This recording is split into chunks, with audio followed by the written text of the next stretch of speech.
Hello guys, আজ আমার fifth সেমের প্রথম কলেজ। তো যাচ্ছি বাস জার্নি করে 1 ঘন্টার কলেজ, কালীপুর কলেজ, নেতাজি মহাবিদ্যালয়। রাস্তায় সেখানে একটা খুব সুন্দর ব্রিজ, একটা খুব ভালো ভিউ দেখাচ্ছিল।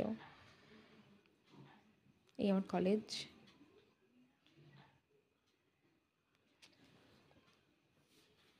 খুব সুন্দর একটা বাগান আছে। আমার খুব প্রিয় একটা জায়গা। আমি বেশিরভাগ সময়টাই এই গার্ডেনের মধ্যে কাটাই। ভীষণ সুন্দর। এই শীতকালে চারিদিকে কত ফুল ফলে ভরে আছে। খুব ভালো একটা প্রকৃতির মধ্যে থাকতে খুব ভালো লাগে। কত সুন্দর সুন্দর ফুল ফুটে আছে, গোলাপ ফুল। চারিদিকে গোটা বাগান, নতুন নতুন গাছ লাগিয়েছে, চারা গাছ ছোট ছোট। আর এটা আমার খুব পছন্দের একটা জায়গা।